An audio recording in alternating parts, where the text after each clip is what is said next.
کنائز کے بڑے ہال میں چاروں طرف موم بتیاں جل رہی تھیں اور فضا میں ایک عجیب سا سوگوار سکوت تھا۔ ہال کے بالکل وسط میں ڈان شفیع صاحب کا خوبصورت تابوت رکھا ہوا تھا، جنہیں مافیا کی اندرونی غداری نے ہمیشہ کے لیے سلا دیا تھا۔ سکندر حیات اپنے مخصوص سیاہ اطالوی سوٹ میں ملبوس، سر جھکائے تابوت کے بالکل قریب کھڑا تھا۔ اس کے چہرے پر اگرچہ ایک پتھر جیسی خاموشی تھی، مگر اس کی آنکھوں کی گہرائی میں اپنے فاسٹر فادر کو کھونے کا ایک شدید جان لیوا دکھ اور رنج چھپا ہوا تھا۔ اس نے آہستہ سے جھک کر تابوت پر ہاتھ رکھا، اپنے بابا کا آخری دیدار کیا اور دل ہی دل میں ان سے ایک وعدہ کیا جس کا انجام بہت عبرتناک ہونے والا تھا۔ وہ اپنے بابا کے احترام میں چند سیکنڈ کے لیے وہیں رکا رہا۔ ابھی وہ سیدھا کھڑا ہی ہوا تھا کہ ہال کے بھاری دروازے کھلے اور طارق اپنے گنڈوں کے ساتھ انتہائی مغرور انداز میں اندر داخل ہوا۔ وہ سیدھا سکندر کے سامنے آ کر رکا۔ طارق نے سگار کا دھواں ہوا میں اڑاتے ہوئے انتہائی گھٹیا لہجے میں کہا، سکندر، اب بابا اس دنیا میں نہیں رہے، اس لیے اب سے میں تمہارا نیا باس ہوں اور تمہیں میرے اشاروں پر چلنا ہوگا۔ سکندر وہیں رک گیا۔ اس نے اپنے سوٹ کے بٹن کو درست کیا اور اپنی گہری سرد آنکھیں اٹھا کر طارق کو دیکھا۔ اس کے لہجے میں ریشمی نرمی تھی، مگر وہ کسی خنجر سے زیادہ تیز تھی۔ تم میرے باس نہیں ہو طارق، سکندر نے بہت دھیمی اور گونجتی ہوئی آواز میں کہا۔ میں صرف بابا کا صلاح کار تھا۔ بابا اب نہیں رہے تو ہمارا رشتہ بھی خلاص ہو چکا۔ تم ڈان بننے کے لائق ہی نہیں ہو، کیونکہ تم صرف غداری کرنا جانتے ہو۔ تمہاری یہ ہمت!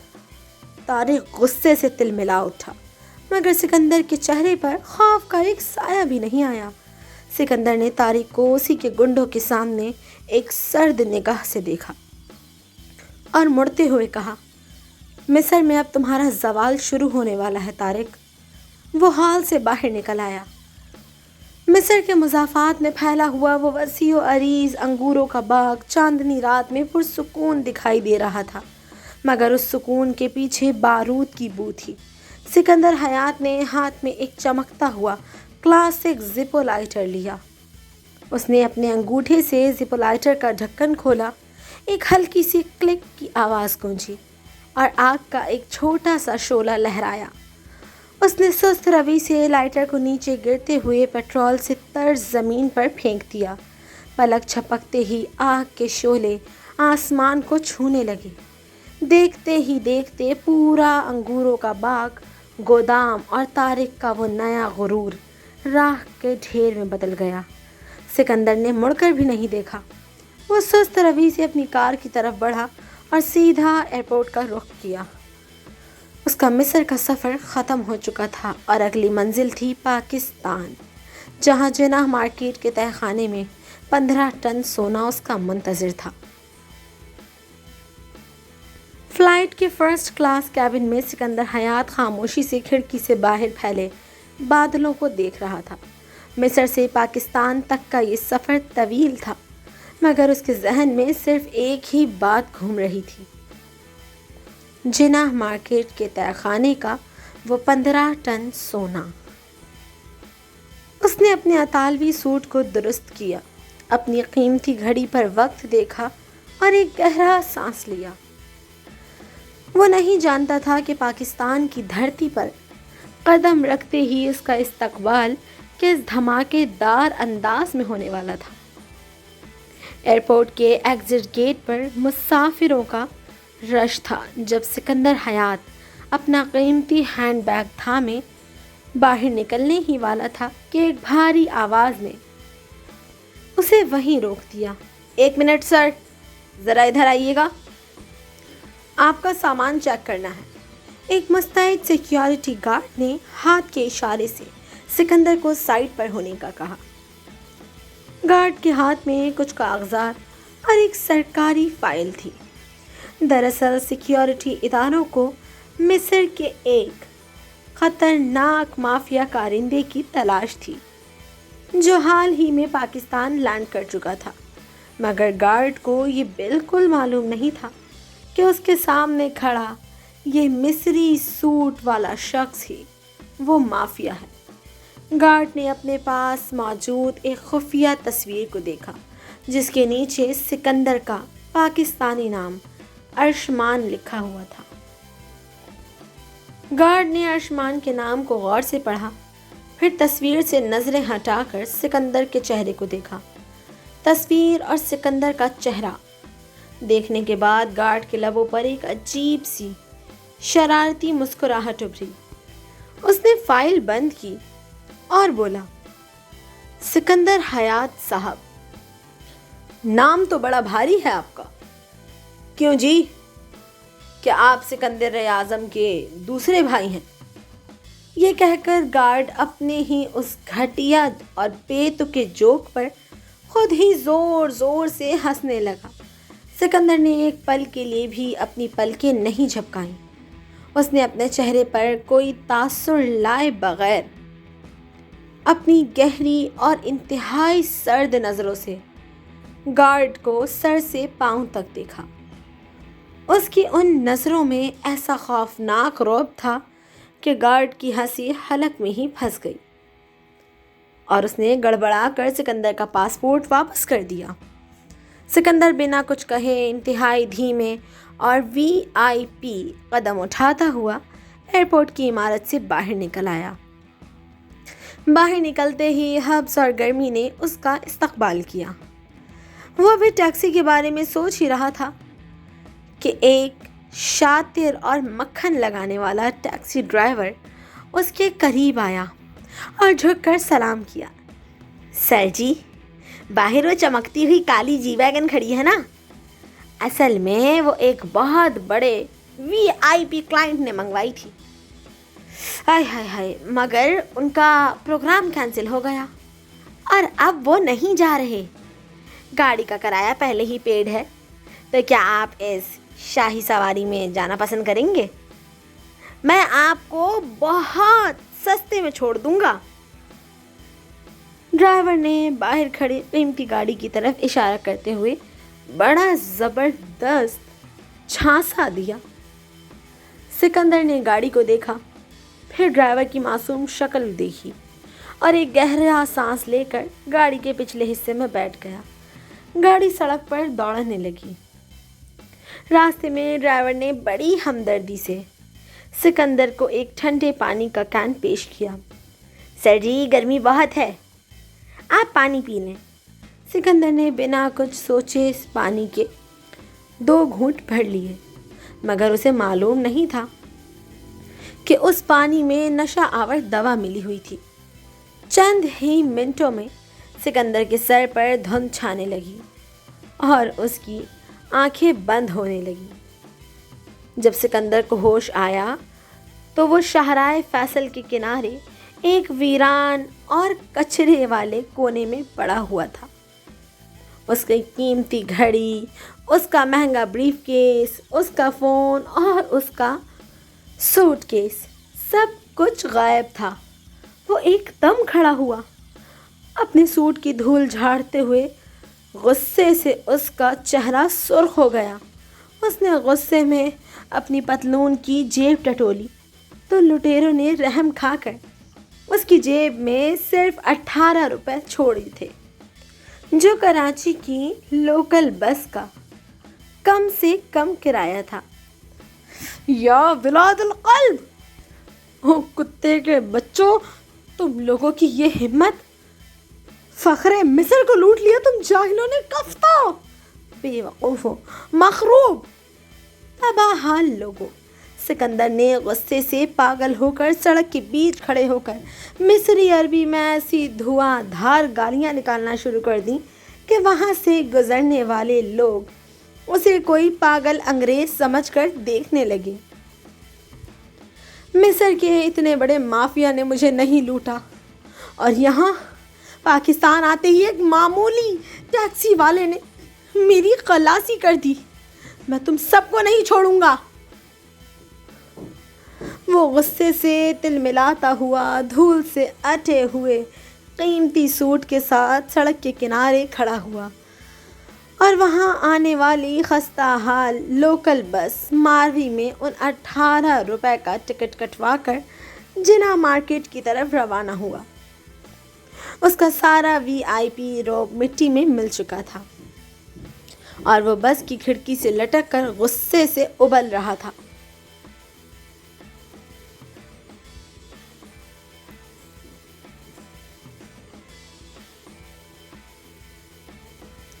عدالت کے کوریڈور میں اونچی ہیلز کی ٹک ٹک گونج رہی تھی جب زینب اپنی مخصوص سٹائلش پینٹ سوٹ میں ملبوس ہاتھ میں فائلوں کا پلندہ دبائے چلی آ رہی تھی۔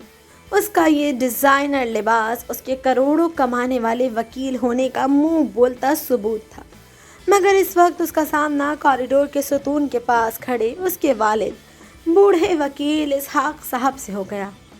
ابو، آپ کو اب یہ وکالت کی نوکری چھوڑ دینی چاہیے، زینب نے اسحاق صاحب کے سامنے آ کر اپنے دونوں ہاتھ ڈرامائی انداز میں نچاتے ہوئے کہا۔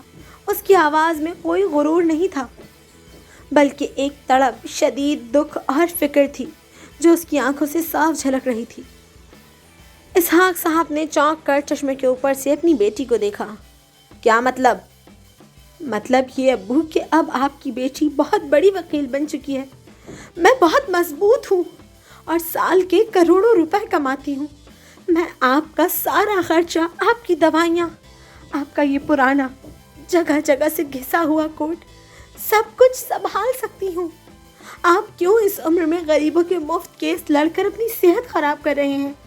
بس کریں، اب مجھ سے آپ کی یہ حالت مزید نہیں دیکھی جاتی۔ زینب نے رہاسی ہو کر ایک ہی سانس میں اپنے دل کا سارا درد زبان پر لا کر رکھ دیا۔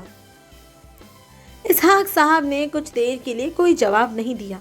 انہوں نے بہت غور سے اپنی بیٹی کے دکھ سے بھرے چہرے کو دیکھا اور پھر اگلے ہی لمحے انتہائی سنجیدگی سے کہا، بیٹا، میری ایک بات مانو گی؟ زینب نے اپنے آنسو صاف کیا اور امید بھری نظروں سے دیکھ کر بولی، ہاں بولیے ابو۔ اسحاق صاحب کے لبوں پر ایک ہلکی سی طنزیہ مسکراہٹ ابھری اور وہ بولے کہ وکالت کی نوکری چھوڑ کر تم اداکاری کیوں نہیں کر لیتی؟ اس کام میں زیادہ اچھی ہو۔ زینب نے جل کر اور تل ملا کر اپنا منہ دوسری طرف کر لیا اور پیر پٹک کر بولی، ابو میں یہاں سنجیدہ بات کر رہی ہوں، اپنے باپ کے دکھ میں رو رہی ہوں اور آپ میرا مذاق اڑا رہے ہیں، مجھے طعنے دے رہے ہیں۔ اسحاق صاحب نے ہنس کر نفی میں سر ہلایا، پھر انہوں نے چور نظروں سے ادھر ادھر دیکھا اور تھوڑا قریب آ کر دھیمی آواز میں بولے، اچھا یہ سب جذباتی باتیں چھوڑو، سگریٹ ہے کیا تمہارے پاس؟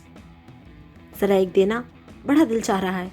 زینب نے ایک دم چونک کر اپنے بیگ کو پیچھے چھپایا اور بڑے غصے سے چڑھ کر بولی، نہیں، بالکل نہیں، میں نے پینا چھوڑ دیا ابو، آپ کو بھی معلوم ہے نا، اور ویسے بھی وکیلوں کو اپنے پاس سگریٹ نہیں رکھنی چاہیے، یہ اصول کے خلاف ہے۔ میرے پاس کوئی سگریٹ وگریٹ نہیں ہے، تم سے تو مانگنا ہی فضول ہے۔ اسحاق صاحب نے مسکرا کر نفی میں سر ہلایا اور آگے بڑھ گئے۔ زینب وہیں کھڑی پیر پٹکتی رہ گئی اور بڑبڑانے لگی کہ ان بوڑھے وکیل کا کچھ نہیں ہو سکتا۔ عدالت کے کوریڈور سے نکل کر زینب سیدھی احمد جناح روڈ پر واقع جناح پلازا پہنچی۔ اس بوسیدہ اور پرانی بلڈنگ کے اندر داخل ہوتے ہی ایک عجیب سا شور شرابہ اس کے استقبال کے لیے کھڑا تھا۔ مارکیٹ کے دکاندار اور کرایہ دار اپنی دکانوں کے باہر کھڑے ہو کر آپس میں بحث کر رہے تھے، کیونکہ الشفا گلوبل لیبز کی طرف سے بلڈنگ خالی کرنے کے خفیہ نوٹس نے سب کی نیندیں اڑا دی تھی۔